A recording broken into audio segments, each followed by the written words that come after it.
Las elecciones de Venezuela montadas y manipuladas por el chavismo ayer domingo han resultado lo que se esperaba, que fueran un monumento a la farsa. La desvergüenza simulada con el ropaje de elecciones a diestra y siniestra fueron un vuelco a la democracia, como solo el autoritarismo puede hacerlo ante la vista y paciencia de los países del mundo entero que impávidos y sin hacer nada contemplaron como una pacotilla que se blinda con la fuerza de unos militares entregados al dinero producto del narcotráfico, desarrollaron un simulacro electoral que dista mucho de unas elecciones decentes. El chavismo se inviste mal de un nuevo periodo con Nicolás Maduro a la cabeza, porque por muy caraduras que sean los chavistas para vanagloriarse que se han apuntado a un nuevo triunfo retorcido, el triunfalismo barato los ha cegado como para no entender que su debilidad no estriba en la amenaza que pueda constituir para ellos un par de sombrerazos de Estados Unidos, sino porque sus principales acreedores, Rusia y China, a estas alturas estarán preocupados, pensando que con un deudor que tiene una inflación arriba del 10.000% no hay garantía de estabilidad y que sus intereses estarán en riesgo hoy más que nunca. Estados Unidos no podrá hacer nada ni hará nada más que lanzar un par de dardos verbales contra Maduro y sus secuaces, especialmente porque los estrategas gringos saben que provocar una invasión a Venezuela sería cargar con la pesada cruz de incitar a sus pares, Rusia y China, a que se cobren de alguna manera en el Oriente. Esta semana pasada estuvimos conversando con colegas en el sur de la Florida que se la pasan estudiando los posibles movimientos de Estados Unidos sobre Venezuela y en sus cálculos no entra la posibilidad de una acción bélica norteamericana contra el chavismo. Ellos me expresaron que los halcones del Pentágono no tienen ninguna relación con los militares venezolanos, porque estos se han estado preparando fuera de la jurisdicción militar estadounidense. Casi toda la oficialidad venezolana se ha preparado en los últimos 20 años en los campos de Rusia y China. Ni pensar en una acción militar norteamericana sobre Venezuela, porque sería tener que enfrentar a toda una entidad castrense que tiene su simpatía por los rusos y los chinos.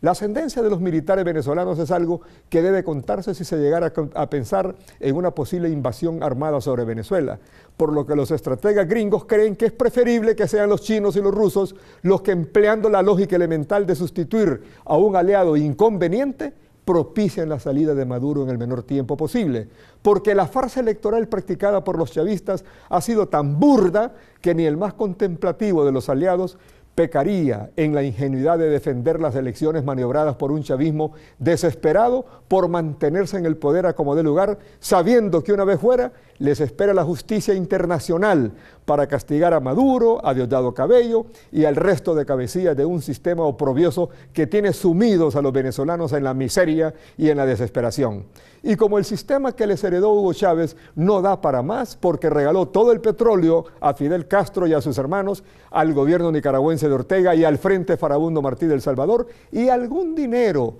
enviaron por estos lados de la querida Higueras. Venezuela está en la lipidia, dependiendo más del narcotráfico. Nadie que tenga un juicio sereno y centrado, es decir, nadie que esté en sus cabales puede incurrir en la salvajada política de avalar como transparente las más ilegítimas elecciones que se pueden haber practicado en toda la historia de la vida política de América Latina, excepto los adláteres que tiene el chavismo en este país, que podrán decir que las elecciones del chavismo-madurismo son ejemplo de limpieza y transparencia porque están obligados inmoralmente a justificar las dádivas que continúan recibiendo desde Caracas. Las elecciones practicadas por el chavismo fueron una farsa electoral sin rivales, porque quien se presentó como supuesto adversario de Maduro era otro miembro más de la comparsa chavista, disfrazado con el falso ropaje de contrincante, con encuestas espurias, pagadas por el mismo chavismo para pretender engañar solo a los bobos, dándolo como presunto ganador por encima del propio Maduro.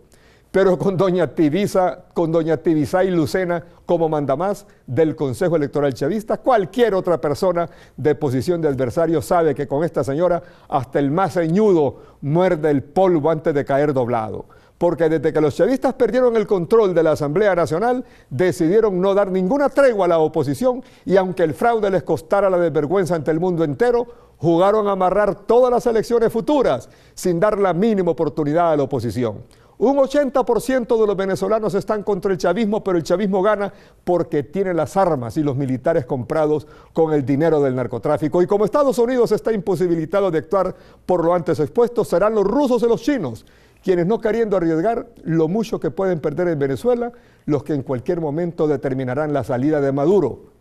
Y de la manera en que lo hagan, dependerá el futuro de Venezuela, que sigue siendo un país rico en recursos. Así son las cosas y así se las hemos contado el lunes 21 de mayo del 2018. Buenas noches.